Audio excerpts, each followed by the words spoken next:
Bien, buenas tardes. Ya todos me conocéis, sois un grupo avanzado. Soy Rosa Bueno, la profesora de la parte de gestión y de inspección de ese bloque de derecho tributario. En esta clase veremos algunas cuestiones de IRPF. Obviamente el IRPF es inmenso, nos centramos en los epígrafes de la convocatoria y en concreto en esta clase vamos a ver unas breves notas de los rendimientos de actividades económicas y también de las ganancias y pérdidas patrimoniales. Se trata de en las distintas clases ir viendo distintas materias de este tema. No os paséis desarrollando esta materia, que tenéis muchos temas por delante y estudiar, tenéis que estar animados, que sabéis que es una buena oportunidad, ya tenéis las fechas, ya tenemos ese horizonte, por lo tanto, mucho ánimo.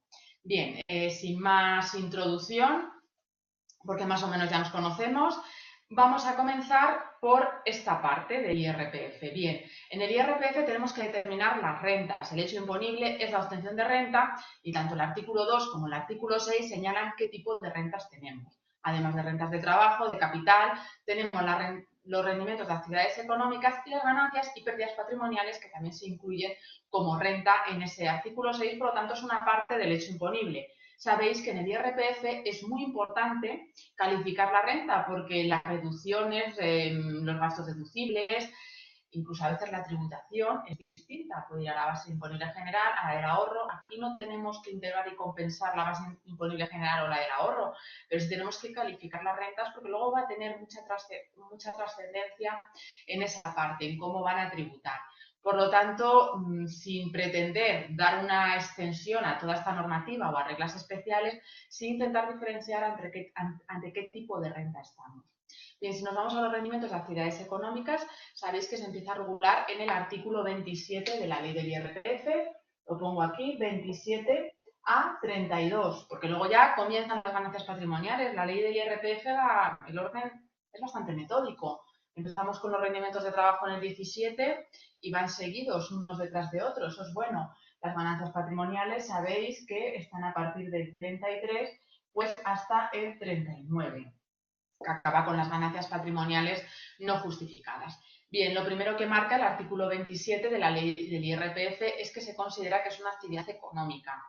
Intentar el concepto del 27.1, no digo a lo mejor de una forma excesivamente literal, pero sí quedaros con algunas palabras del 27.1, pues si en algún momento tuvierais que definirlo o diferenciarlo de otro tipo de rendimientos, como pueden ser las rentas del trabajo o las rentas de capital. Quizá en el artículo 27 de la ley del IRPF, a mí la palabra que me llama más la atención, que lo diferencio de las rentas de trabajo, las de capital, es la palabra ordenación, ordenación por cuenta propia de los medios materiales, de los medios humanos, medios materiales que realiza el contribuyente. El concepto es el rendimiento íntegro. Son de aquellas actividades económicas, son aquellos que derivan del trabajo personal o del capital, de uno o de ambos, pero lo que implica por parte del contribuyente es la ordenación por cuenta propia, no por cuenta ajena, que es lo que lo diferencia de los rendimientos de trabajo, la ordenación por cuenta propia de medios de producción y de recursos humanos o de uno de ambos, con la finalidad de intervenir en la producción o distribución de bienes o servicios, ¿no? Quedaros con alguna de esas palabras, pues en algún momento lo tienes que definir. No digo que sea exacto, pero como siempre, pues lo más exacto posible, aunque no sea una literalidad extrema. Luego la ley señala algunas actividades que en concreto son actividades económicas, pues por si pudiéramos tener dudas. Pues las actividades extractivas, fabricación, comercio, pesqueras, ganaderas, construcción, mineras, y las profesionales también, dentro de las actividades económicas, las profesiones liberales, artísticas, deportivas. Bien, y luego ya me saltaría al punto 2, porque lo demás es demasiado detalle. Quedaros con esos dos primeros párrafos del 27.1 y luego era el 27.2. Porque la ley quiere marcar, cuando estamos ante un tipo de rendimiento concreto, que son los que derivan de arrendamientos, quiere delimitar cuándo es rendimiento de capital inmobiliario y cuándo es rendimiento de actividad económica, porque el régimen es distinto en uno o en otro caso.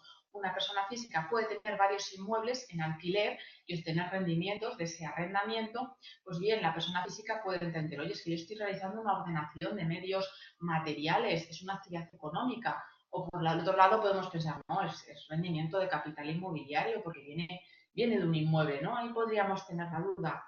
Y esa duda pues la trata de solventar el apartado 2 del artículo 27. Y dice que en el caso de arrendamiento de bienes inmuebles va a ser actividad económica cuando la persona física que realiza la actividad tiene contratada a otra persona, además con contrato de trabajo, contrato laboral y a tiempo completo, la tiene contratada para gestionar esa actividad de arrendamiento, no para otras actividades. Tiene que ser contrato laboral y a jornada completa para esa ordenación del arrendamiento. Si una persona tiene varios inmuebles en alquiler y contrata a una persona para que le gestione todo, pues a lo mejor para las visitas de los inquilinos, para cualquier trámite que haya que hacer, papeleos y demás, a tiempo completo, sería, no vale que, bueno, pues contrata a una persona que se encargue de la limpieza, que se encargue de la portería, del jardinero y además que me lleve estos papeles. No, tiene que estar destinado al 100% a esta actividad. El 27.2 es importante, se modificó hace poco y es una materia que trae muchas implicaciones más allá de las que vemos aquí. Por eso insisto en este punto, porque es algo sencillo de memorizar y es relevante para nuestra materia. Bien, eso en cuanto al concepto. Una vez que tenemos delimitado el rendimiento íntegro por el artículo 27, rendimiento íntegro, pues tenemos que calcular el rendimiento neto. Y aquí es donde no podemos entrar en demasiados detalles. ¿Por qué? Porque se permite la normativa del impuesto sobre sociedades. En el artículo 28 se regulan una serie de reglas para calcular el rendimiento neto. De una forma muy general, el rendimiento neto se calcula ingresos menos gastos deducibles. Los ingresos que se obtienen en esa actividad económica, en esa ordenación, menos los gastos deducibles. Y la clave está en esos gastos deducibles, que se va a entender por gasto deducible y que no. Para imputar en un periodo concreto la actividad económica nos fijamos en el criterio del devengo, con independencia de la corriente monetaria, sigue la normativa del impuesto sobre sociedades. Y en cuanto a los gastos deducibles, también se sigue la normativa del impuesto sobre sociedades, pero con determinadas especialidades. Es un poco lo que trata también de delimitar el artículo 28. Gastos deducibles, pensar en aquellos que están destinados a la actividad económica, que son necesarios para la obtención de ingresos de la actividad económica. Tiene que haber una vinculación, una relación, una correlación de ingresos y gastos. Y también, pues, es necesario que estén registrados o, en su caso, contabilizados. Sabéis que en función del régimen en el que se esté, en el IRPF puede ser o no necesario llevar contabilidad. Bien en los libros registros o bien en los libros contables, es necesario que los gastos estén contabilizados para que te los puedas deducir. Esos son los requisitos básicos, pero que es verdad que luego a lo mejor no se insiste tanto en la ley, pero en algunos puntos sí que va apareciendo y sobre todo en la normativa del impuesto sobre sociedades. Bien, por lo tanto, para determinar los gastos deducibles, un segundo, voy a ver si hubiera alguna duda. Para determinar los gastos deducibles nos vamos a la normativa del impuesto sobre sociedades. ¿Qué reglas especiales vamos a tener aquí? Cuando estamos ante una persona física que tiene una actividad económica, lo normal es que tenga bienes afectos a la actividad económica. Un gasto muy importante que es deducible son los gastos que se derivan de un bien afecto, incluso el propio bien afecto, que se puede deducir vía amortización en función de si es o no de larga duración, o incluso el propio gasto del bien. Es muy importante ver qué bienes están afectos a la actividad económica. Y en cuanto a los bienes afectos, una persona física, por ejemplo, tiene un almacén y ahí lo dedica a su actividad económica para almacenar mercancías. Bien, si ese almacén le vende, puede tener una ganancia o una pérdida y va a tributar como ganancia o como pérdida y no como rendimiento de actividad económica. Claro, nos remitimos a la normativa del impuesto sobre sociedades, pero en el impuesto sobre sociedades no hay este desglose de tipos de rentas. Todo va a la base imponible de la misma forma, pero en el IRPF no. Entonces, una regla especial que marca el artículo 28 es esa, los elementos patrimoniales que están afectos a la actividad económica de una persona física. Si hay cualquier tipo de transmisión, va a tributar en el bloque de ganancias y pérdidas y no en el bloque de actividades económicas.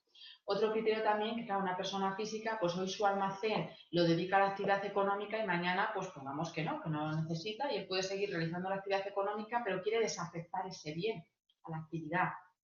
¿Lo puede hacer? Sí, pero esas afectaciones o desafectaciones de tu ámbito privado a tu actividad económica no van a suponer alteración patrimonial de cara a que sea ganancia o pérdida patrimonial. Va a haber ganancia o pérdida cuando hay alteración patrimonial, por ejemplo, cuando lo vendes, pero no cuando cambia la afectación. Se trata un poco, pues, de limitar que el uso no sea el correcto de estas afectaciones y de estas desafectaciones.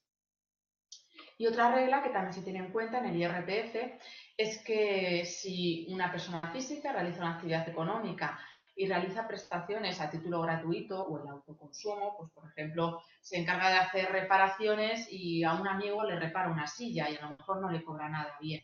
se van a entender retribuidas y se van a entender que van a valor de mercado. En caso de duda, todo va a valor de mercado. Bien, eso en cuanto a algunas reglas del artículo 28. También podemos entrar un poco en el artículo 29, que nos habla de esos bienes afectos a la actividad económica. Nos habla de los bienes afectos porque es importante para ver si nos podemos deducir los gastos derivados de esos bienes. Por ejemplo, un coche es de los principales bienes más cuestionables.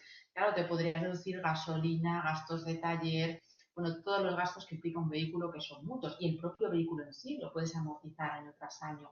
Por lo tanto, es importante delimitar qué bienes pueden estar afectos o no, porque la afectación implica la deducción de los gastos, la deducción o bien vía amortización en el caso del propio valor del inmueble, y los gastos inherentes del inmueble, perdón, del elemento patrimonial, y los gastos inherentes a ese elemento patrimonial, que también puede ser un inmueble, pero puede ser cualquier otro tipo de bien, un equipo informático, por ejemplo, un móvil, hay cualquier tipo de bien que podamos entender que lo necesitas para tu actividad económica.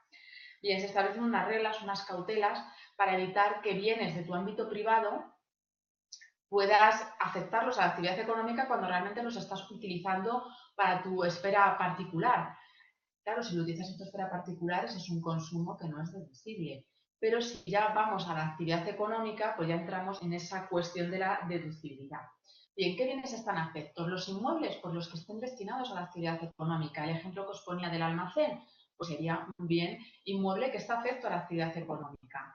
¿Cuál es el caso discutible? Pues si una persona física realiza una actividad económica en una vivienda. Una persona es abogado y el despacho lo tiene, pues, no digo en su vivienda, en una vivienda. Pues en principio, si esa vivienda está destinada a su despacho, está afecto claramente a la actividad económica. El problema es cuando a lo mejor esa afectación es parcial. Él vive en esa vivienda, ahí realiza su vida privada, pero una parte de la vivienda lo destina, lo afecta a la actividad económica. Esa afectación es parcial. Y la ley y el reglamento lo permiten. Se permite la afectación parcial. El artículo 29 nos habla de la afectación y en los elementos divisibles, no en todos, en los elementos divisibles cabe la afectación parcial. Parcial, pues en porcentaje, por ejemplo, en los metros. Bien, en los gastos esto ha habido una modificación que afecta a este supuesto, al ejemplo que os he planteado, porque cuando hay una afectación parcial que lo permite la ley, a la hora de deducir los gastos, pues había una polémica de hasta dónde te podías deducir. Entonces, lo que ha hecho la ley, pues para evitar que un mismo consumo, que a lo mejor no se pueda dividir de un bien inmueble, porque claro, tú puedes saber los metros que están afectos y si tienes que pintar el despacho, sabes cuántos metros, sabes lo que te han cobrado en la factura por la pintura de esos metros. Pero hay otros gastos más dudosos, gastos de calefacción, de internet. ¿Eso es divisible o no es divisible? Estamos en un bien que es divisible, pero esos gastos no es tan fácil dividirlo. Bien, pues lo que ha hecho la ley, lo que se ha producido es una modificación del artículo 30 de la ley del IRPF, donde se señala que en estos casos se va a poder deducir un 30% de esos gastos, pero en el porcentaje que esté afecto. Es el ejemplo que veíamos en los supuestos. Si tienes una casa de 100 metros y hay 20 metros cuadrados que destinas a la actividad económica, te vas a poder deducir de los gastos de suministro, gas, luz, agua, internet, telefonía, te vas a poder deducir un 30%. 20 metros es el 20% de 100. Si tenemos gastos de suministros de 10.000 euros, nos podremos deducir primero el 20%, la parte que está afecta, y luego el 30% de esos gastos. No es un 100% de la parte afecta, pero también hay que entender que son gastos en los que no es tan fácil dividirlo y saber qué parte está destinada al despacho y qué parte no. Un segundo, quería ver si tenemos dudas. Perdonar cuando me agache, que sé que en la cámara no queda bien, pero es la única forma de que vea bien las dudas. Perfecto. Bien, por lo tanto, esta es una novedad de los gastos deducibles. Luego vemos otros gastos deducibles, pero vamos a seguir con el tema de la afectación de bienes. Lo único que por enlazarlo con la última novedad. Bien, los bienes, si son divisibles, puede haber una afectación parcial, pero es que hay bienes que no son divisibles y que generan un problema porque puede darse un uso simultáneo para tu ámbito privado y para tu actividad económica. Por ejemplo, un teléfono móvil, un ordenador. Tú puedes decir que lo has comprado para tu actividad económica y utilizarlo para la actividad económica, pero es cierto que es un bien que se puede usar alternativamente para tu vida privada y para tu actividad económica y no se puede dividir. No podemos decir una parte del ordenador es para tu actividad económica y la otra parte no. No tenemos esa posibilidad en los bienes de uso simultáneo. Bien, pues con carácter general no va a haber afectación en esos bienes de uso simultáneo. No va a haber afectación si tú das un uso simultáneo. O sea, no es que el portátil no puede estar afecto. Puede estar afecto, pero no le puedes dar un uso simultáneo. Solo se permite darle un uso simultáneo si el uso es irrelevante. Hay que tener cuidado con esto. Si tú al bien le das un uso simultáneo y no es un bien divisible, no puede estar afecto a la actividad económica. Tiene que ser un uso exclusivo de la actividad económica. Si es simultáneo, por mucho que tú te lo hayas comprado para la actividad económica, si lo usas en parte para tu vida privada, pensar en el móvil, en el ordenador, ya no habría afectación. No obstante, hay una pequeña excepción. Si el uso simultáneo es irrelevante, te permiten la afectación y, por lo tanto, la posible deducción derivada de ese bien. ¿Y qué se entiende por un uso irrelevante o, como dice la ley y el reglamento, un uso accesorio y notoriamente irrelevante? Pues el reglamento lo ha determinado. Se entiende que el uso es accesorio y notoriamente irrelevante cuando se usa en días u horas no laborables. Por ejemplo, un domingo. Un domingo que no trabaja en domingo. Un empresario que no trabaja en domingo utiliza su ordenador en domingo o utiliza su móvil en domingo, ahí se entiende que estás fuera de tu horario, que es un uso accesorio irrelevante y se permite la afectación. A nivel de prueba puede ser una locura, pero bueno, un teléfono, por ejemplo, que pueden quedar registradas las llamadas. Entonces, y la prueba es carga del obligado tributario, es el que está ejerciendo el derecho a deducción cuando afecta a estos bienes. Tendrá que probar el obligado tributario que cuando ha usado en su ámbito privado ese teléfono móvil o ese ordenador, el uso era irrelevante, fuera del horario laboral. Es decir, el tema de prueba es difícil, pero incumbe al obligado tributario. Será él el que lo tenga que probar en una comprobación. Pero si hay uso simultáneo, con carácter general no está afecto, salvo que sea irrelevante o en días y entendiéndose por irrelevante días y horas inhábiles.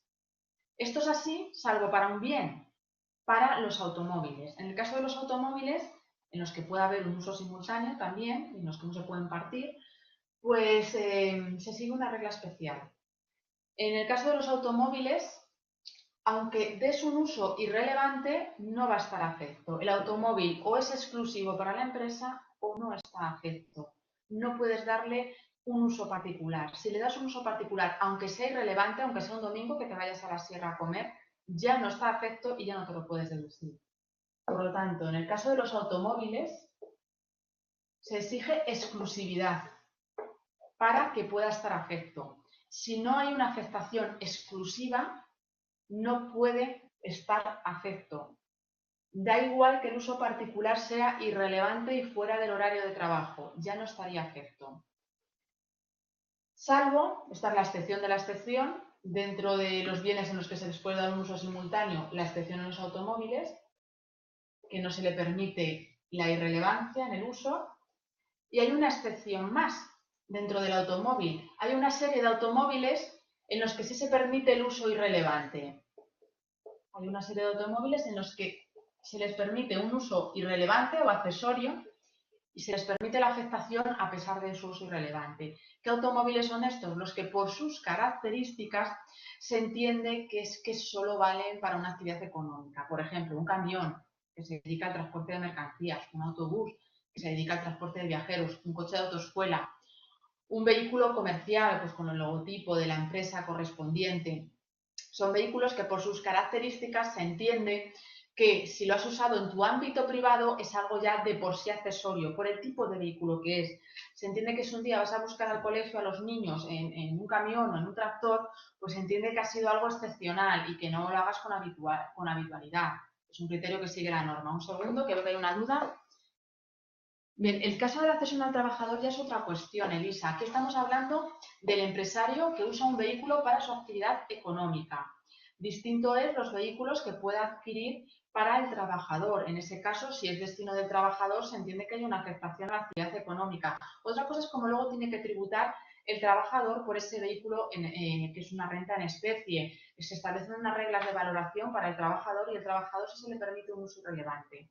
Hay algunas consultas de tributos al respecto, pero al empresario no se le permite ese uso irrelevante del coche que él utiliza para su empresa y que también utiliza en algún momento para un uso particular. Si hay esa simultaneidad, no va a estar afecto el vehículo a la actividad económica. Tiene que ser un uso exclusivo a la actividad económica y lo tiene que probar el empresario, que está dando un uso exclusivo a la actividad económica.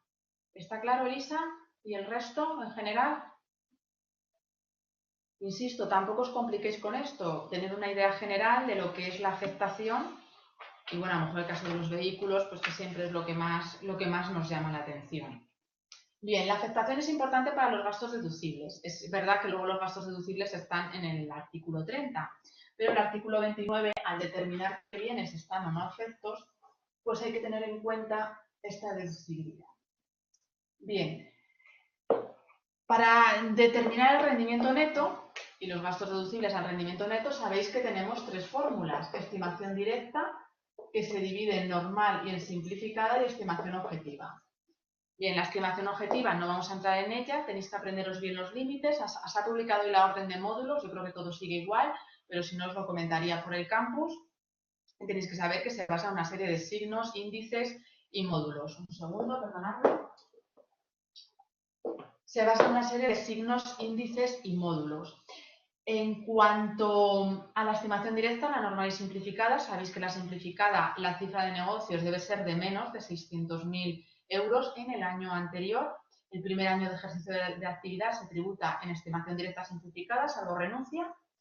En el año siguiente, al del inicio de actividad, tienes que elevar al año tu cifra de negocios para ver si pasas o no pasas de los 600.000 euros.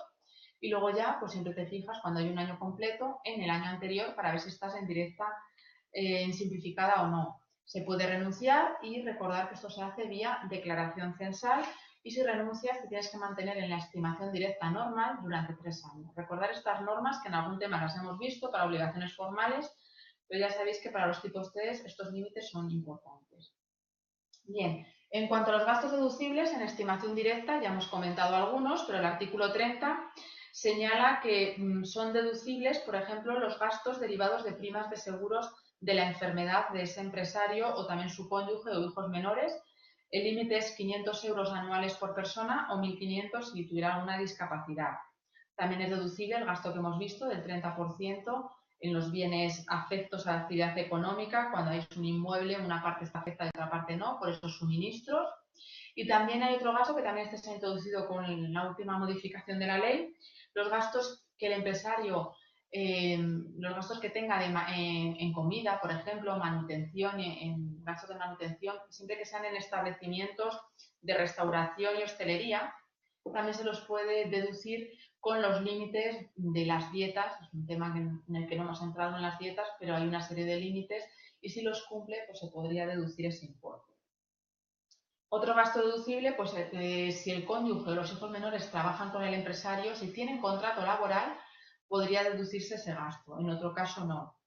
Y si el empresario realiza aportaciones a mutualidades de previsión social, por ejemplo, no sería gasto deducible. Esto lo tenéis en el artículo 30 y bueno, pues de una forma muy resumida, esa sería la determinación del rendimiento neto. Ingresos menos gastos deducibles teniendo en cuenta estas cuestiones. Bien, sabéis que en estimación directa simplificada, bueno, digo sabéis porque en algún momento lo hemos comentado, sabéis que en estimación directa simplificada hay una reducción al rendimiento neto, este es el rendimiento neto, y en la estimación directa simplificada el rendimiento neto se puede minorar en un 5% del rendimiento neto, ya tendríamos el rendimiento neto minorado. Ese 5% es en concepto de gastos de provisiones y gastos de difícil justificación. En estimación directa simplificada no hay obligaciones contables, aunque si las registrales no son contables, entonces a veces puede ser más difícil justificar algún gasto. Y por eso se permite ya que no va a ser fácil justificar todo, se permite deducir un 5% del rendimiento neto en concepto de provisiones y gastos de difícil justificación. Hay que tener cuidado, pongo un asterisco, porque esta reducción, esta minoración es incompatible con algunas de las que ahora veremos, ¿vale? Pero puede tener derecho a ella. Y una cuestión, tiene un límite, esta minoración tiene un límite de 2.000 euros al año, ¿eh? Bien, tendríamos el rendimiento neto, hay que tener en cuenta esa posibilidad para la estimación directa simplificada. Y ahora vamos a ver las reducciones al rendimiento neto. Las reducciones que están pues, en el artículo que nos queda, en el artículo 32, que luego ya luego pasamos a las ganancias. ¿Cuáles son las reducciones que se puede aplicar en una actividad económica? Bien, una nos suena, ¿no?, del trabajo, es el artículo 32. Esa reducción del 30% en el caso de rendimientos generados en más de 2 años o obtenidos de forma notoriamente irregular en el tiempo, pensar en algún tipo de indemnización que pueda, o subvenciones también. Hay algunas que cuando las subvenciones son sobre bienes no amortizables, pues se entiende que es un rendimiento irregular en el tiempo y te puedes aplicar una reducción del 30% sobre el rendimiento neto. Un segundo, Cristina, ahora te contesto. Una cuestión, en el caso de esta reducción del 30%, que también está limitada a una base de 300.000, aquí se exige de forma expresa que no debe ser recurrente esta forma de obtención de ingresos. Pensar en un abogado o en alguien que se dedique a la investigación. A lo mejor estás 2 años con un caso, pero si tu forma de operar siempre es esa, y a lo mejor no recibes el dinero hasta pasados los 2 años, no te podrías aplicar la reducción. No tiene que ser algo recurrente. ¿De acuerdo? A ver, me pregunta Cristina si en la estimación objetiva nos estudiamos los límites que vienen en el temario de 2017 o 2018. Ya los de 2018, había una excepción para 2016 y 2017, ya para 2018. Tengo que estudiar la orden que se ha publicado hoy, pues hubiera alguna cosa especial, pero los límites se establecen por la ley y también en el reglamento, por lo tanto, ya los de 2018. De todas formas, insisto que si se publica alguna modificación en estos días, estas modificaciones suelen salir a final de año, pues os la comento por el campus. Si queréis esperar unas semanas antes de ponernos a estudiar los límites, pues a lo mejor os viene bien en este sentido, ¿de acuerdo? Sí, por la ley, porque lo de 2016 y 2017 ha sido transitorio. Bien, esta es una primera reducción. Otra reducción. Esta segunda, pongo con un 2 para que haya un orden. Esta segunda, es decir, no es exactamente como lo tenéis en el temario. Esta segunda reducción no se la puede aplicar todo el mundo. Esta segunda reducción es de 2.000 euros, tal cual.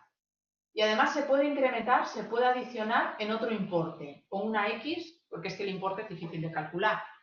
Se puede adicionar en un importe, esta adición, los 2.000 euros tienes derecho a ellos. La adición es cuando el rendimiento neto no supere 14.450 euros.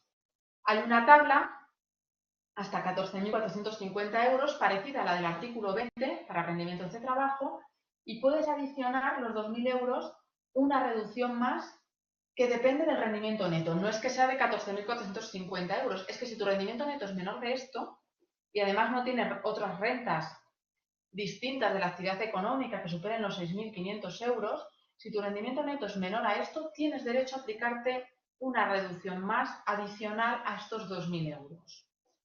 Es adicional a los 2.000 euros porque van en un bloque. No todo el mundo tiene derecho a estas reducciones, solo los empresarios que cumplan determinados requisitos.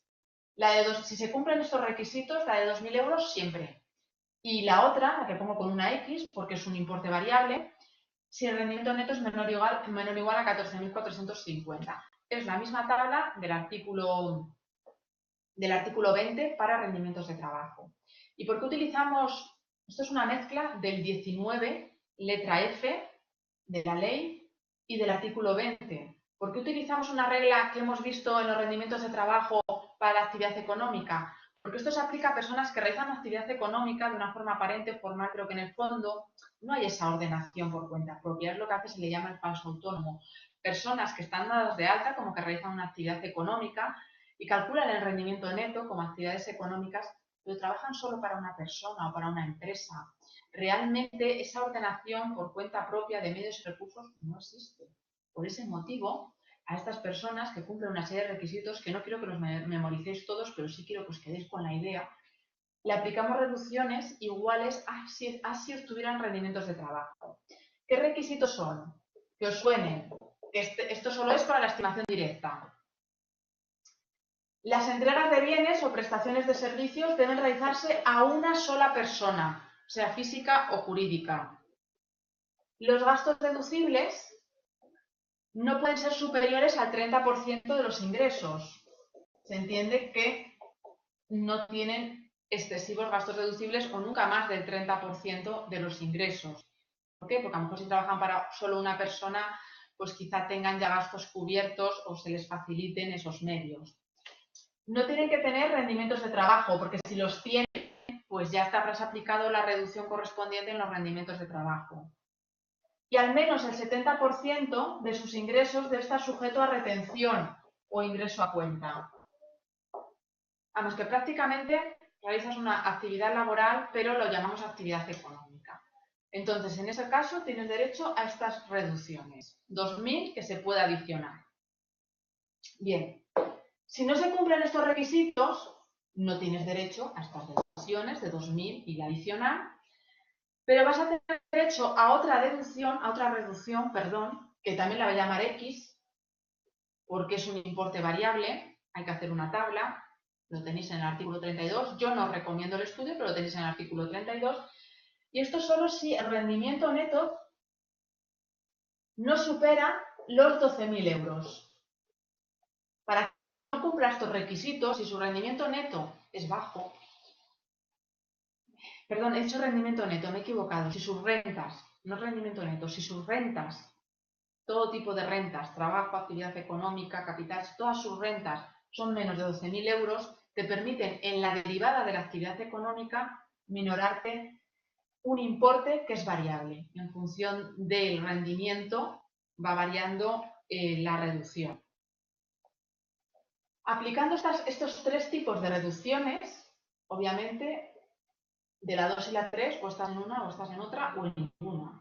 Igual que la 1, puedes tenerla o no. Aplicando estas reducciones, el rendimiento neto no puede ser negativo. Como máximo vamos a reducir hasta el importe del rendimiento neto, ¿de acuerdo? Por lo tanto, aquí se hace un bloque porque el rendimiento neto tiene que ser o cero o positivo, no negativo. Si es positivo, tenemos derecho a otra reducción más. Tenemos derecho si se cumplen los requisitos, como en todas. Ya veis que no es fácil estar dentro de todos los requisitos que se exigen para aplicar reducciones, pero bueno, si se está, se aplica la reducción. Hay otra reducción más que es para lo que llamamos actividades económicas de nueva creación. Esto se aplica porque, claro, en sociedades se promueve que se creen empresas, pues se quiere hacer algo parecido en el IRPF. Entonces, una persona que tiene un rendimiento neto positivo se va a poder reducir nada más. Perdonad, se me ha olvidado una cosa, disculpadme. Antes os he puesto 3 reducciones. Cuando he puesto la número 2, he dicho, esto es si se dan determinados requisitos, la de los 2.000 euros. Bien, esa reducción es incompatible con la del 5% del rendimiento neto para la estimación directa simplificada. Una persona que está en estimación directa simplificada y cumple esos requisitos, decide si se aplica la del 5% del rendimiento neto con un máximo de 2.000 euros o la de 2.000 euros que se puede adicionar. Normalmente le va a compensar más la de los 2.000 euros adicionada, pero bueno, o una o la otra. Perdonadme que se me había olvidado. Tenemos rendimiento neto positivo. Cabe una reducción más para lo que llamamos actividades económicas nuevas. Esta reducción va a ser del 20% del rendimiento neto positivo y declarado. Si no se declara y luego te descubre, ya no la puedes aplicar. 20% del rendimiento neto positivo y declarado. ¿Durante cuánto tiempo? Bien, el primer año que te la puedes aplicar no tiene por qué ser el de actividad económica. Te la puedes aplicar el primer año en que tu actividad económica te dé un rendimiento neto positivo. Si tú tienes pérdidas los primeros años, pues no te aplicas la reducción, obviamente, pero tampoco la pierdes. El primer año en que el rendimiento sea positivo y el siguiente, o sea, durante 2 años, te puedes aplicar esta reducción del 20%, del rendimiento neto positivo y declarado.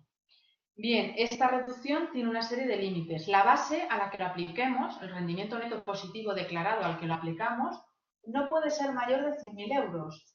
Esto quiere decir que la reducción no puede ser más del 20% de 20.000 euros, ¿no? Si la base máxima es 100.000, la reducción máxima va a ser 20.000 euros, el 20%. Ese es un límite. Y otro límite, no se va a aplicar a personas que sus ingresos, realizan actividad económica, sus ingresos vienen de otra persona, o sea, de otra persona con la que hayas realizado el año anterior una actividad económica. En concreto, lo que marca la ley es que no se aplica si más de la mitad de tus ingresos proceden de una persona, tu mayor cliente, más de la mitad de tus ingresos, tu mayor cliente es una persona con la que el año anterior tuvieras una relación laboral. Se trata de evitar el fraude, que una persona esté con contrato laboral en una empresa y le diga, mira, este año pasas a darte de alta como actividad económica y te aplicas esta reducción. Entonces se trata de limitar ese fraude. Me pregunta María José que si da igual los años que hayan pasado hasta que las rentas sean positivas. Así es, da igual el número de años que hayan pasado. La ley te dice que es en el primer año que tengas rendimientos positivos. Se trata de promover el inicio de actividades económicas de alguna forma y como es cierto que muchas veces el primer año los gastos, las inversiones, pues suelen tener pérdidas, se traslada al primer año que sea positivo, que puede ser el primer año de actividad o cualquier otro. Bien, y con esto dejaríamos las actividades económicas. Dejaríamos las actividades económicas y nos vamos a las ganancias y pérdidas patrimoniales. Simplemente, pues quiero que tengáis un esquema general del concepto. Un segundo, Luis, me preguntas entre el primero y el segundo han de ser consecutivos. No tiene por qué. Te digo no tiene por qué porque la ley no lo dice. La ley dice el primer año que haya rendimientos positivos y el siguiente. Si entendemos que el siguiente también debe ser positivo. Por lo tanto, puede que haya algún intermedio. En cualquier caso, insisto que la ley no lo define, Luis. Bien, tener claro el concepto de rendimiento íntegro, que el rendimiento neto en estimación directa, ingresos menos gastos deducibles, tener en cuenta estas reglas para entender cuáles son los gastos posiblemente deducibles en función de, por ejemplo, de los bienes afectos, la modificación de la ley del IRPF y, por último, las reducciones. Las reducciones se aplican ya al rendimiento neto. Una cuestión sobre los gastos deducibles. Hemos entrado en las especialidades del IRPF, en general, en el impuesto sobre sociedades, de una forma muy genérica. Un gasto es deducible si está contabilizado, si se puede imputar al periodo impositivo en el que lo queremos deducir. Tiene que estar justificado, por ejemplo, por facturas. En el IVA somos muy estrictos con la factura. En renta y en sociedades se pueden admitir otros medios de justificación, pero tiene que estar justificado. Y no se admite como gasto deducible las liberalidades, los regalos. Por ejemplo, una sociedad regala lo que es una donación, por decirlo de una forma resumida. Una sociedad regala un bolso de Loef a un cliente. ¿Te lo puedes deducir? No, tiene que ser una liberalidad. Solo te lo puedes deducir si hay una costumbre de ese gasto y está dentro de lo habitual. Por ejemplo, las cestas de Navidad a los empleados, quizás el ejemplo de costumbre, de habitualidad, y hay aunque sea un regalo, pero se lo podría deducir la empresa. Lo digo, son reglas del impuesto sobre sociedades, pero que las tengáis en cuenta. No es exactamente igual que el IVA, pero bueno, hay cosas un poco lógicas. Todo lo que exceda de una proporción, una persona quiere amueblar su despacho, una sociedad, una persona física, ¿esos gastos se lo puede deducir? Sí. Pero claro, si a lo mejor quieres poner en tu despacho un Picasso, pues eso a lo mejor ya es exagerado, es desproporcionado. Es muy difícil ver la correlación con la actividad económica. ¿Vas a ganar más ingresos porque tengas un Picasso en lugar de otro tipo de decoración? Es muy difícil de probar eso. Por lo tanto, todo eso no se podría deducir. Bien, y ahora sí vamos con las ganancias patrimoniales, que también hay algunas cuestiones importantes que ver. Bien, las ganancias patrimoniales, artículo 33 a 39 de la ley del IRPF, ¿de acuerdo? Bien, como siempre, lo primero, el concepto, artículo 33. Bien, el artículo 33 dice una palabra clave para determinar, o dos palabras claves, dos términos para determinar si hay ganancia o no. Tiene que haber una variación del valor del patrimonio de una persona y esa variación se tiene que poner de manifiesto. Esa variación debe poner como manifiesto una alteración patrimonial. O sea, debe haber una variación en el valor del patrimonio y debe haber una alteración. Si hay variación, bueno, normalmente es porque hay alteración patrimonial. pierdes un bien que tenías, ya no está en tu esfera. Es decir, tú vives en tu vivienda, te costó 100.000 y ahora vale 500.000 euros y tú no la vendes, tú sigues en tu vivienda, podemos decir, ha habido variación de patrimonio. ¿Hay ganancia? No, porque no hay alteración patrimonial. Entonces, pensar que tiene que haber esa alteración, que tú, algo que tienes en tu patrimonio deja de estarlo, o algo que tú no tienes en tu patrimonio empieza a estarlo, por eso es ganancia o pérdida. No solo es variación de valor, sino variación de valor más alteración patrimonial. Bien, hay una serie de supuestos en los que la ley determina de forma expresa que, aunque nos pueda parecer que hay alteración de valor, la ley va a entender que a efectos de IRPF no lo hay. Alguien puede pensar, es que lo hay, bueno, pero a efectos de IRPF no. ¿Qué quiere decir que no hay alteración? Cuando la ley dice que hay una serie de supuestos en los que no hay alteración, quiere decir que de momento no va a haber ganancia y pérdida. De momento, a lo mejor mañana sí. O sea, no es que esté exenta la ganancia o la pérdida, es que de momento no va a tributar esa ganancia o esa pérdida. Normalmente en estos casos hay lo que llamamos un diferimiento en la tributación. No se va a tributar ahora, pero sí se va a tributar más tarde. ¿Cuándo se entiende que no hay alteración patrimonial? Lo dice el 33 de la ley, en el apartado 2. Cuando se divide una cosa común. Dos hermanos tienen un bien, tienen una casa, un terreno y lo dividen. Pongamos que tenían cada uno el 50%, pues lo dividen y mira, ya cada uno nuestra mitad, cada uno tenemos nuestra parte y si lo queremos vender o queremos hacer lo que queramos, ya cada uno tiene su parte. Ya no es un bien común, sino que ya son dos bienes, la mitad para cada uno. Ahí no se entiende que no hay alteración patrimonial a efectos del IRPF. Es un supuesto. Otro caso similar, son parecidos. Cuando se disuelve una sociedad de gananciales o una sociedad en participación. Bien, dos personas están casadas en gananciales y deciden extinguir el régimen de gananciales por divorcio o por cualquier otro motivo. En ese caso, pues se van a dividir mitad para cada uno, los bienes que tienen. Lo mismo, entendemos que no hay alteración patrimonial. Y también cuando se disuelve una comunidad de bienes. Cuando se disuelve una comunidad de bienes, pues también hay que dividir entre los partícipes. Pues ahí no hay alteración patrimonial. Se entiende que tú ya tenías un porcentaje, que ahora lo que se ha hecho es atribuírtelo de una forma concreta o dividirlo, ¿no? Son casos más de divisiones que de alteraciones. Eso sí, aquí no se pueden actualizar valores en estas operaciones. No hay alteración patrimonial a efectos del IRPF siempre que no se actualicen valores. ¿Qué quiere decir que no se actualicen valores? Que esta regla es un puro diferimiento en la tributación. No vas a tributar hoy.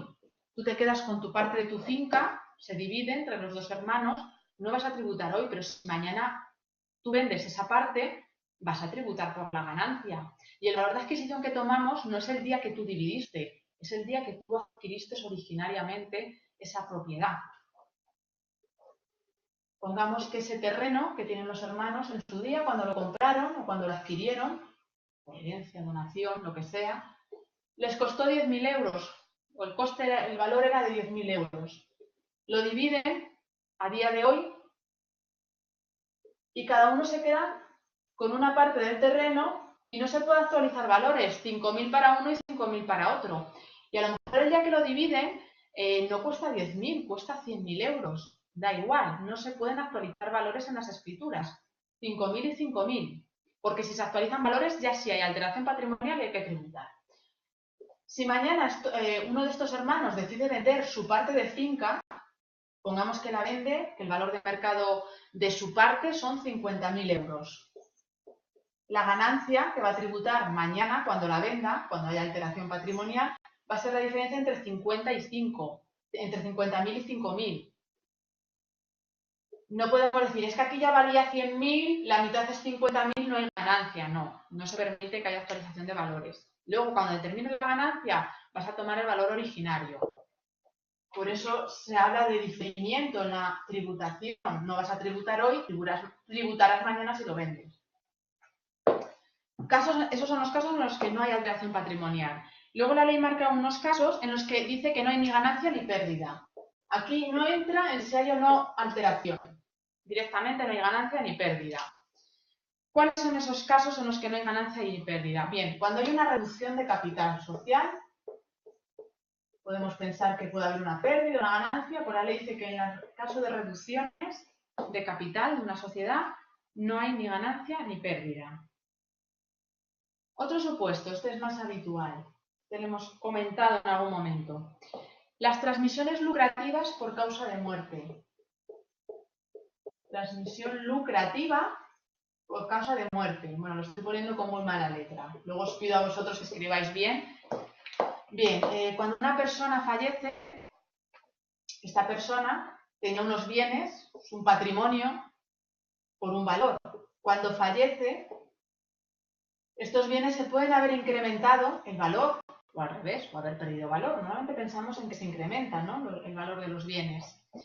Y aquí hay una alteración patrimonial, porque cuando fallece, los bienes eran suyos y van a ser de sus herederos. Hay una alteración patrimonial para ambas partes, para el que fallece y para el que recibe el bien.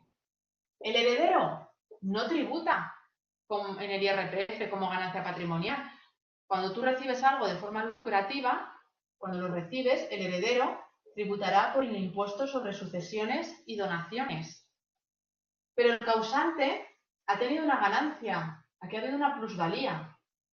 Y hay una alteración patrimonial. Si solo hay plusvalía, no tributa. Pero como hay plusvalía y además alteración patrimonial, aquí habría una ganancia y tendría que tributar. Los herederos tendrían que declarar la declaración del IRPF de la persona que ha fallecido declarando esa ganancia. Aunque en principio se dan los requisitos para que haya una ganancia o una pérdida, la ley expresamente lo excluye, por lo tanto no tributaría. Esta ganancia que se ha podido producir aquí, o en su caso la pérdida, no va a tributar porque la ley determina que no sea ni ganancia ni pérdida. Es lo que se llama a veces la plusvalía del muerto. Bien, cuando mueres, lo que has ganado, que pasa a otras personas, no tributa. Si en lugar de fallecer decides donarlo, ahí sí tributa. Salvo algunas excepciones, ahí sí tributa. Por lo tanto, diferenciar cuando la transmisión lucrativa es donación o es por herencia. Para el que lo recibe le da igual, impuestos sobre sucesiones y donaciones, pero para el que lo da no es lo mismo. Si esta persona, en lugar de fallecer, decide donar, por ejemplo, a sus hijos, un bien inmueble, si el bien inmueble ha habido un incremento de valor, la persona que no lo dona, hay variación de patrimonio, hay alteración patrimonial, tendría que tributar en el IRPF. ¿De acuerdo? Luego vemos cómo tributa, cómo se calculan los valores, cómo se determinan los valores de adquisición o transmisión. Podés ver si hay una ganancia. Bien, si esto fuera una donación, tributaría, pero con alguna excepción. ¿Cuál es una excepción en la que la ley nos dice que no hay ganancia o pérdida patrimonial? Cuando lo que donas es una empresa o las participaciones de una empresa. Y se dan una serie de requisitos. Hay una remisión a la normativa de patrimonio y del impuesto sobre sucesiones y donaciones. Se trata de que haya una continuidad en la empresa. Tú donas la empresa o las participaciones para que tus herederos, tus hijos, tus descendientes continúen en la empresa. Y tú tenías que realmente realizar la actividad económica. En ese caso sí se exonera esa ganancia que se puede producir por la donación. Pero se tienen que dar una serie de requisitos concretos y es sobre unos bienes concretos. Lo que es una empresa, lo que es las participaciones de una empresa. Otro supuesto en el que no hay ganancia y pérdida patrimonial, cuando estamos ante la extinción en la separación de bienes y hay compensaciones entre cónyuges. Bien, en el sistema de gananciales, todos de todos, pues mitad para cada uno. Pero en la separación de bienes puede haber bienes comunes o puede que haya algún tipo de compensación entre los cónyuges. A lo mejor se tienen que dividir unos bienes y por la división de cosa común no hay alteración patrimonial, pero puede que sea necesaria una compensación. Dos cónyuges, A y B, tienen dos propiedades, una finca y un inmueble, y si la finca vale más que el inmueble, pues el que se quede con la finca a lo mejor tiene que compensar y pagar X dinero al que se queda con el otro bien. Bien, pues esas compensaciones no habrá ni ganancia y pérdida patrimonial. Se entiende que es una compensación por algo que recibes, un bien que era común a ambos. Y otro caso en el que no hay ganancia y pérdida patrimonial es cuando se realizan aportaciones a patrimonio protegido de personas con discapacidad. En ese caso, la persona que realiza la aportación ha podido sufrir un incremento de valor, hay una alteración patrimonial, pero no tributaría como ganancia. Y por último, otro bloque en el que no va a tributar, y aquí es por exención, primero casos en los que no hay alteración, casos en los que no hay ganancia y pérdida, y por último, ganancias que están exentas de tributación. No lo hemos dicho, pero de una forma expresa, cuando una persona recibe algo por donación, el heredero o el donatario, ahí es que no hay sujeción de esa renta gratuita. Aquí son casos de exención. ¿Qué casos están exentos? Bien, hemos visto que hay una donación en la que se entiende que no hay ganancia o pérdida, que es cuando donas una empresa. Hay otra donación que va a estar exenta. Las ganancias que se pongan de manifiesto cuando una persona hace una donación a unas entidades concretas, que son las entidades sin fines lucrativos, solo esas donaciones a esas entidades van a estar exentas las ganancias que se produzcan. Por lo tanto, las donaciones, el incremento de valor siempre va a tributar por lo que sea una empresa, lo que dones, salvo que dones a una entidad cuya finalidad no sea lucrativa. Otro supuesto de exención, estas son entidades que se regulan en el artículo 68 de la ley, pero luego se remite a la ley 49/2002. Bien, otras ganancias que están exentas, cuando una persona mayor de 65 años transmite su vivienda habitual, no cualquier otro bien, sino su vivienda habitual, pues la ganancia por esa transmisión estaría exenta. Para personas mayores de 65 años o bien con una gran dependencia o dependencia severa. Si transmite la vivienda habitual, no vale cualquier bien.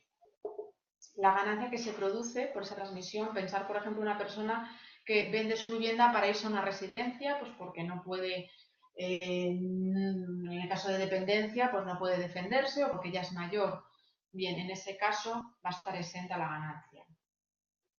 Otro supuesto de exención, cuando una persona pague con bienes de lo que la ley se remite al artículo 97.3, con bienes del patrimonio histórico o bienes de interés cultural. Esto en recaudación habréis visto que a veces una deuda tributaria se puede pagar en especie, con bienes en los que haya un interés cultural o bien que sean considerado del patrimonio histórico. Bien, la normativa se remite a la ley del IRPF, pero esto lo habéis visto en recaudación. Cuando se pagan deudas tributarias por estos bienes, pues puede también haber un incremento de valor y, por supuesto, una alteración patrimonial, ¿no? Tú pierdes el bien, tú lo cedes a otra parte, cambia de tu patrimonio. Entonces, una persona puede tener un cuadro, un Picasso, que cuando lo compró, o pongamos que era cuando lo adquirió, valía 10.000 euros y ahora vale 1.000.000 de euros.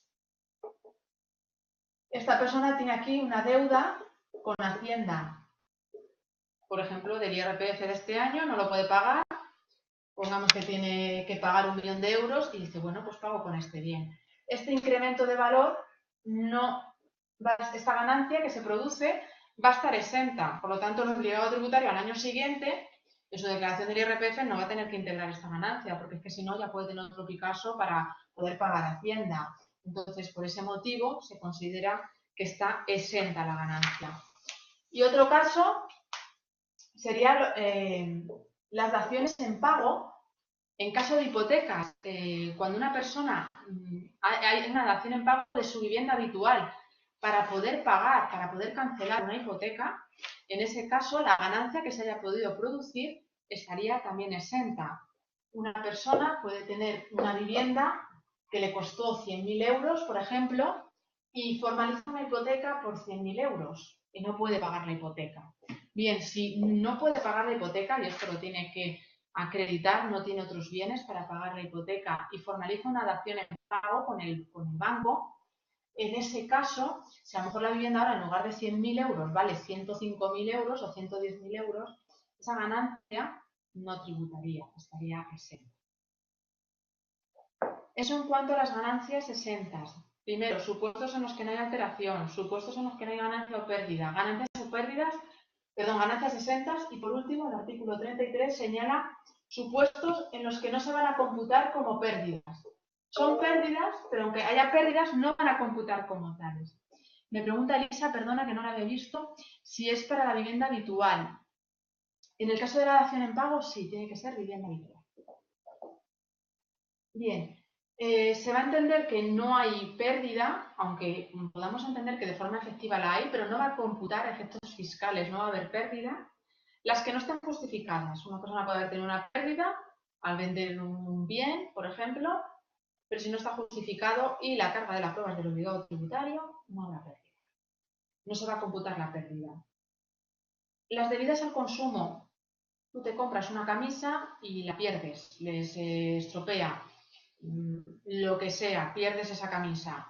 Eso es debido al uso, debido al consumo. Eso no es pérdida. Tampoco tienes un coche, te lo compras por 10.000 euros y lo vendes por 3.000. Se entiende que eso es por el uso, por la obsolescencia, por el consumo en sí. Eso no se computa como pérdida. Otro caso que no se computa como pérdida, vamos otra vez a las donaciones o a las liberalidades. Aquí se habla más de liberalidad. Una persona regala algo a otra. Puedes decir, es que he tenido una pérdida, he comprado una televisión y se la he regalado a mi hermano. Pues es que he perdido esa televisión. Eso se entiende que es una liberalidad, no computa como pérdida. Quiero decir, puede computar como ganancia, lo acabamos de ver con las donaciones, pero lo que es la liberalidad no computa como pérdida. Otro supuesto. Las pérdidas del juego, en lo que superen a las ganancias, no van a computar. ¿Qué quiere decir esto? Que a lo mejor está redactado de una forma enrevesada. No va a computar como pérdida las pérdidas del juego, pero solo en la parte que se dan en las ganancias. Quiere decir que hasta el importe de las ganancias sí computan como pérdida. Quiere decir que si una persona tiene ganancias en el juego, si una persona tiene ganancias y pérdidas en el juego, puede netear las ganancias con las pérdidas, pero más pérdida no se puede poner. Una persona que juega a un sorteo, por ejemplo, quitamos Lotería Nacional, Primitiva, Cruz Roja y 11, quitamos esos premios especiales. Una persona juega un sorteo al póker, al bingo, y tiene una ganancia de 1.000 euros. Y tiene una pérdida, pues por lo que se ha gastado en jugar o los boletos que ha comprado y no le han tocado, de 10.000 euros. Podemos pensar, si no existiera este artículo, 10.000 de pérdidas menos 1.000 de ganancias, 9.000 de pérdidas. No. Puedes computar la pérdida hasta el importe de la ganancia. Por lo tanto, de esta ganancia de 1.000, puedes quitar de esa pérdida de 10.000 solo 1.000. Y tributarás por cero. O sea, puedes netear la ganancia en el importe de la pérdida, pero más allá no te puedes computar una pérdida del juego en el IRPF. Antes no se podía computar nada de pérdida del juego. Ahora te puedes computar solo hasta el importe de la ganancia del juego, no de otras ganancias. Ahí sí te lo puedes computar. ¿De acuerdo? ¿Está quedando claro todo esto? Si me podéis contestar por el campus, por el chat. De acuerdo. Y tampoco se computa como pérdida cuando recompras. Tú vendes algo y lo compras al día siguiente. Se puede entender que lo has vendido solo para poder computarte una pérdida y compensarla con posibles ganancias. Ese caso tampoco podría. ¿Cuál es el plazo de, como yo llamo, recompra? 1 año con carácter general y 2 meses si son acciones que cotizan. Pero si una persona vende unas acciones, compró un paquete de acciones por 10 euros. No, perdón, compró un paquete de acciones por 10.000 euros y las vende hoy por 1.000 euros. Ha tenido una pérdida de 9.000. Si tiene unas ganancias a las que puede compensar esta pérdida, le viene muy bien. Pero si él quiere seguir cotizando y teniendo sus acciones, puede venderlas hoy por 1.000 y a los 2 minutos volverlas a comprar por 1.000 también. En un par de minutos no puede que no cambie la cotización. Bien, no puede hacerlo. O sea, puede hacerlo, pero no se puede computar la pérdida. Si tienen que pasar al menos 2 meses en acciones o 1 año en otros bienes. Se trata de que tú no generes pérdidas que no son reales, porque ha vuelto a tu patrimonio. Esa alteración parece que no está cuando vuelves a comprar el mismo bien o el mismo bien homogéneo. ¿De acuerdo? Bien, eso en cuanto a lo que se puede computar como ganancia y como pérdida. Bien, ¿cómo calculamos? ¿Cómo hacemos el cálculo? Las transmisiones onerosas o lucrativas, cuando la ganancia o la pérdida viene por una transmisión, puede ser una venta, puede ser una donación, una herencia, transmisión onerosa, cuando hay contraprestación, la venta, o lucrativa, donaciones, herencias.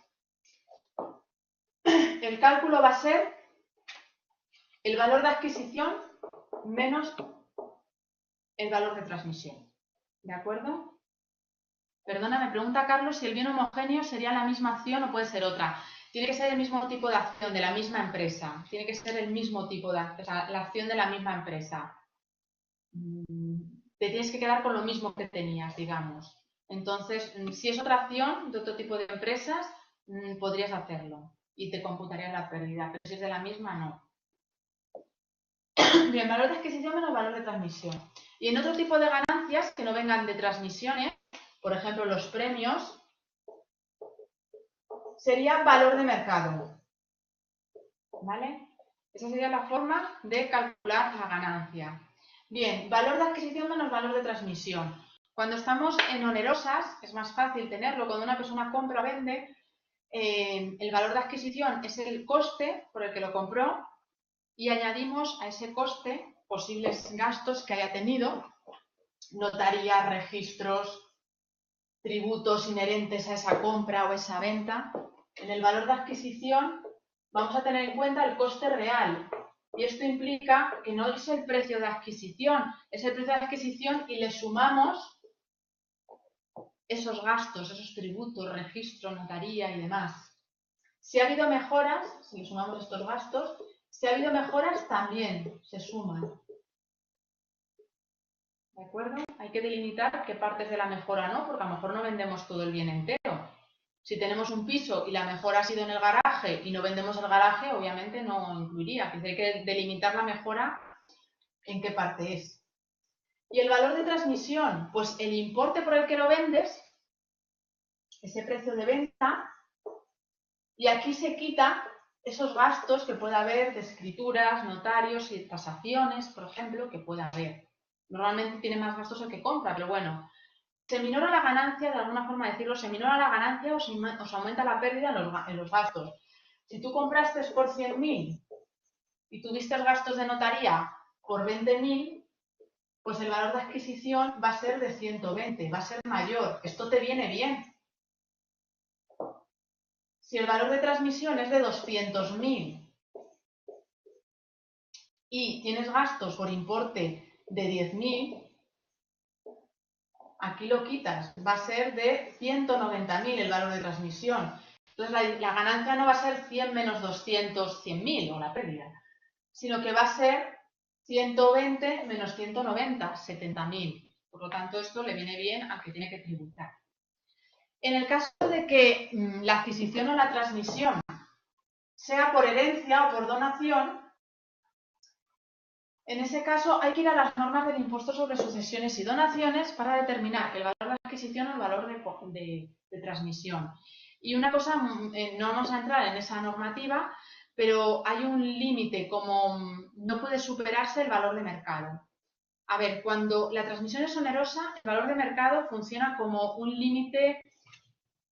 Si la transmisión es onerosa, si el importe que declaramos es menor al valor de mercado, nos vamos al valor de mercado. Pero si es lucrativa es al revés. En el caso de que la transmisión sea lucrativa, utilizamos las normas del impuesto sobre sucesiones y donaciones. Y si el valor es más alto del valor de mercado, lo minoramos y nos quedamos con el valor de mercado. ¿De acuerdo?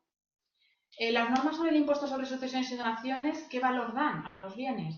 No hablan de valor de mercado, hablan de valor real. Y el valor real, pues no sabemos lo que es. El valor de real podemos entender que es el valor de mercado, pero en la norma, aquí hemos visto que en las transmisiones onerosas a los costes tenemos en cuenta los gastos, pero no las deudas. Por una hipoteca, por ejemplo. Si una persona tiene una casa que vale 100.000 y lo vende por 200.000, metemos aquí los gastos de tributos, y tiene una hipoteca cuando lo vende por importe de 20.000 euros, no descontamos la hipoteca para determinar la ganancia. La ganancia es 100.000 menos 200.000. Quitamos gastos a esa ganancia, pero no la hipoteca. Cuando utilizamos la normativa del impuesto sobre sucesiones y donaciones es al revés. No quitamos gastos de ese valor real, pero sí quitamos la hipoteca o las deudas vinculadas al inmueble, deudas de carácter real. Es quizá la diferencia. En todo caso, en un examen nos darían cuál es el valor a efectos del impuesto sobre sucesiones y donaciones. No lo tenéis que conocer, pero si alguien tiene curiosidad, es el valor real del bien menos las cargas y menos las deudas. Deudas que, insisto, que cuando estamos ante transmisiones onerosas no se minoran, ¿de acuerdo? Y bien, en las reglas especiales de valoración no entramos, por eso, porque tienen carácter especial. Bien, dos cosas más antes de finalizar, dos cuestiones. Esto hemos determinado cuando hay ganancia, cuando no, hay una serie de ganancias exentas, pero luego la ley, en el artículo 38, delimita una serie de exenciones cuando se han determinadas circunstancias. Esas son la reinversión. Es lo contrario a lo que hemos visto antes de la recompra. Si tú vendes algo, pero lo reinviertes en algo igual, pues si ha habido ganancia, pues no vas a tributar por esa ganancia. Solo es para tres tipos de bienes, la reinversión. Hay tres supuestos de ganancias exentas por reinversión. La más habitual, la vivienda habitual. Una persona vende su vivienda habitual. Le costó 100.000 y la vende por 200.000. Vamos a entender que están incluidos los gastos. ¿Cuál será la ganancia? 100.000. Y pongamos que esta persona, con esos 200.000 euros que recibe, se compra una nueva vivienda habitual. Compra una nueva vivienda habitual. Bien. Si los 200.000 euros los reinvierte en la compra, la ganancia de 100.000 está exento. Lo que está exento es la ganancia. Y el importe que tienes que reinvertir no es la ganancia, es el precio de venta, lo que has recibido. ¿De acuerdo? Si reinviertes menos, te va a minorar la exención en proporción. Si tú reinviertes la mitad, tú recibes por tu piso 200.000 euros, pero te compras uno de 100.000, porque te quieres ir a un piso más pequeño o te quieres ir a tu pueblo, bien, pues obviamente has reinvertido todo, no, has reinvertido la mitad. Pues de la ganancia de 100.000 euros va a estar exenta la mitad, 50.000, y la otra parte tributa, ¿de acuerdo? En proporción. Para determinar lo que tienes que reinvertir, no la ganancia, sino lo que tienes que reinvertir, una cuestión muy importante. Aquí sí quitamos la hipoteca. En este caso, compras por 100 y vendes por 200.000. Has tenido una ganancia de 100.000 euros. Eso es así. Eso no cambia. Puede estar exenta o no, pero eso es así. Pongamos que cuando tú vendes por 200.000 euros, tienes una hipoteca pendiente de amortizar de 30.000. ¿De cuánto es la ganancia? Lo hemos dicho, de 100.000. Aunque tú tengas una hipoteca, la ganancia es de 100.000. Para que estés en esa ganancia, no te van a obligar en este caso a reinvertir 200. Te obligan a reinvertir 200 menos 30, pues 170. ¿De acuerdo? Se entiende que tienes que reinvertir el dinero que recibes. Y si tienes una hipoteca, pues bueno, parte de ese dinero seguramente vaya a la hipoteca. Ese es el caso más habitual de reinversión. Hay un plazo para reinvertir. Desde que tú vendes tu vivienda habitual, desde que la vendes, tienes que reinvertir en los 2 años anteriores o en los 2 años posteriores. Hay un plazo de reinversión. Si reinviertes dentro de 5 años, pues no, la ganancia tributa, ¿de acuerdo? Otro caso de reinversión, este es menos habitual, cuando una persona compra participaciones de una empresa de nueva creación, son empresas que tienen unos requisitos concretos, vende esas acciones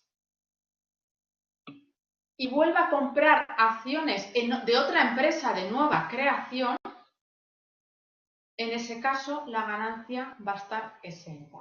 Aquí el plazo para reinvertir es 1 año. Es un caso menos habitual, no vamos a entrar en cuándo se entiende.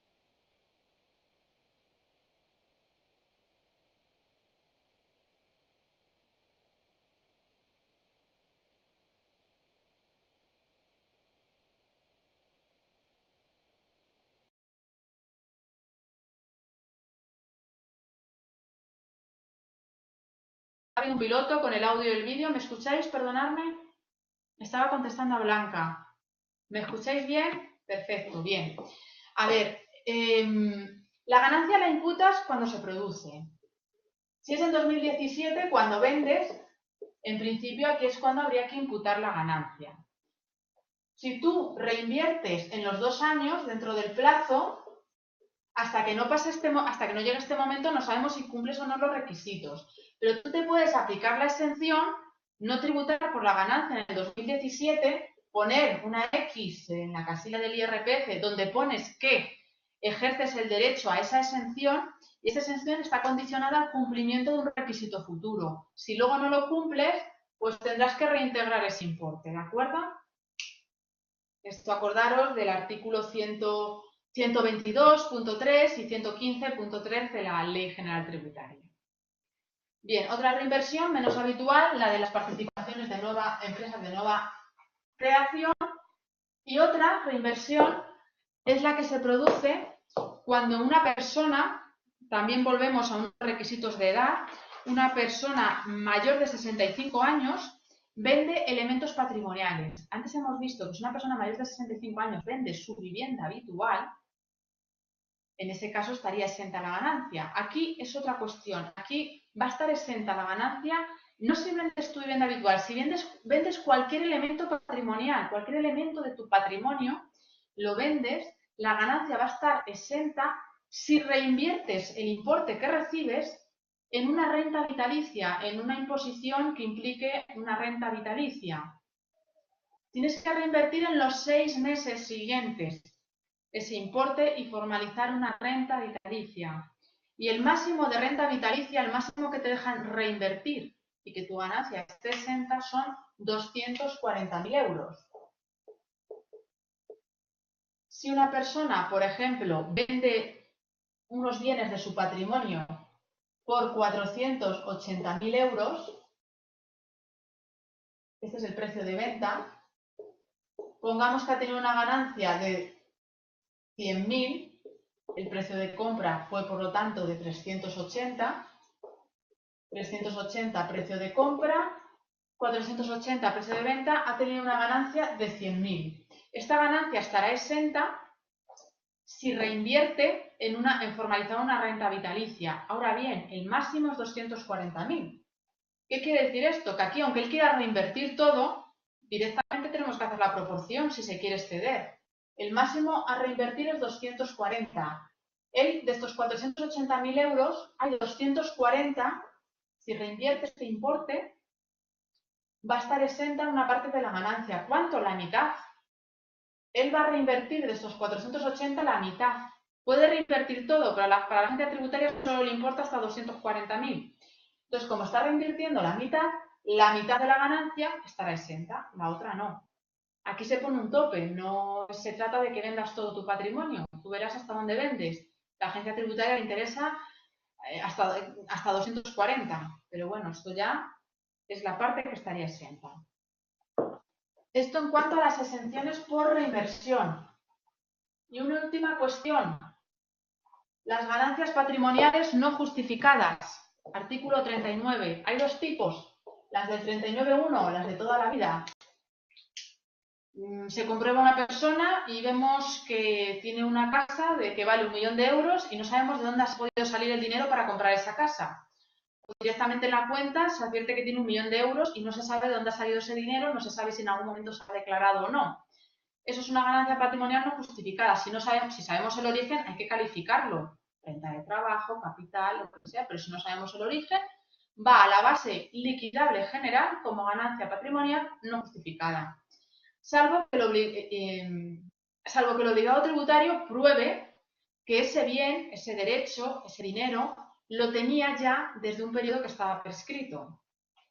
Si lo descubrimos hoy, en 2017, y el obligado tributario dice, mira, yo es que en 1990 ya tenía esa vivienda que me estás descubriendo. De haber habido alguna ganancia, habría sido en el 90 y ya está prescrito. Lo haya declarado o no, está prescrito. Obviamente lo tiene que probar. Por ejemplo, te va a decir, lo he heredado. Pues no, pues tendrás que tener la formalización de esa herencia, esas escrituras correspondientes. O si lo has comprado, pues también las escrituras, la inscripción en el registro es prueba del obligado tributario, pues se le permite esa prueba. Pero tenemos otras ganancias patrimoniales no justificadas, las del 39.2. Aquí tenéis que recordar el modelo 720. Cuando una persona tiene bienes en el extranjero, tiene que presentar en plazo el modelo 720 a partir de determinados importes. Si no lo presenta en plazo, tiene una sanción de la disposición adicional 18 de la Ley General Tributaria. Pero es que además hay una presunción de renta. Se va a entender que esos bienes que no ha declarado en el 720, se va a entender que son ganancias no justificadas. Se va a integrar a la base liquidable general. tienes una casa en Francia, no lo declaras en el 720, pues se va a integrar en el último periodo no prescrito, no en el periodo en el que se descubran, en el último periodo no prescrito se va a integrar esa ganancia. ¿Qué es lo que puede aquí probar en contra del obligado tributario? Puede probar que ya declaró esa ganancia o la renta por la que compró ese inmueble, él ya la declaró en su día, cuando sea. Tiene que probar no que la ganancia viene de un periodo prescrito, no. Tiene que probar que la declaró, o bien que no era contribuyente y por lo tanto no la tenía que declarar. Es distinto del caso anterior. En el caso anterior, si el obligado tributario en el año 90 te acredita que él ya tenía ese inmueble, lo haya declarado o no lo haya declarado, no podemos hacer nada. Ahora bien, aquí, si este obligado tributario te acredita que en el año 90 ya tenía ese inmueble que está en Francia, por lo tanto la renta por la que lo compró es anterior,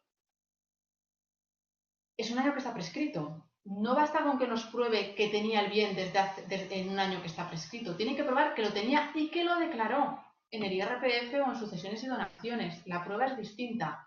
Dicho de otra forma, las ganancias del 39.2 son imprescriptibles. No basta con que pruebes que viene de un periodo prescrito. Tienes que probar que lo declaraste o que no tenías la obligación de declarar porque no eras contribuyente. En las pensiones, Elisa, una pensión, en principio, no es un bien que tú tengas en el extranjero, es un bien que tú recibes del extranjero y si resides en España lo tienes que declarar. Otra cosa es que esa pensión te la pagan en una cuenta que tú tengas en Francia y que el importe de esa cuenta supere los 50.000 euros. Ahí sí tienes que declararlo en el 720, pero no por la pensión en sí. Si tú la pensión la recibes en una cuenta en España, no entrarías en este bloque.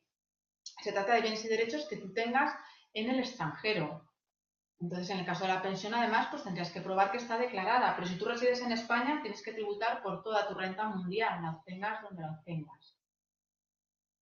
Y una última ganancia. Esta última la vamos a ver rápido porque es entrar en demasiado detalle. Simplemente para que os suene. El artículo 95 bis de la ley del IRPF, en otro bloque totalmente distinto, ha realizado una nueva imputación de rentas para las personas que se cambien de residencia, personas que llevan viviendo en España muchos años, en los 10 de los últimos 15 años, de repente se van a vivir a Panamá, cambian su residencia habitual. Y a lo mejor esas personas tienen un patrimonio de 5 millones de euros. En concreto marca la ley de más de 4 millones de euros. Bien, va a haber una imputación como una ganancia patrimonial. Se va a entender que hay una ganancia por el valor de mercado de esos bienes. Por ejemplo, una persona compró un paquete de acciones por 1 millón de euros y ese paquete de acciones ahora vale 5 millones de euros. Mientras no lo vendas, no hay alteración patrimonial. Ahora, si te vas a residir al extranjero, se entiende que sí hay alteración patrimonial y vas a tener que tributar. Hay una serie de especialidades, pero esto es así para evitar que personas se vayan a un paraíso fiscal, por ejemplo, o a un país en una tributación y lo vendan en ese país o operen en ese país y no tributen en España por todo este incremento de patrimonio. Insisto que es un poco más complejo, pero bueno, que os suene un poco esta última ganancia. Y bueno, no sé si tenéis alguna duda, algún comentario. Yo espero que estéis muy animados, tenéis una oportunidad muy buena y estoy segura de que la vais a aprovechar, ¿de acuerdo? No os liéis con tonterías ahora, centraros en lo más importante, que no va a ser necesario sacar una notaza, con el aprobado va a estar en saber lo básico, saberlo muy bien y que no os compliquéis. Y por mi parte, pues buenas tardes y por el foro recordar plantear cualquier cuestión, cualquier sugerencia, insisto, aprovechar el foro, ¿de acuerdo? Muchas gracias y buenas tardes a todos.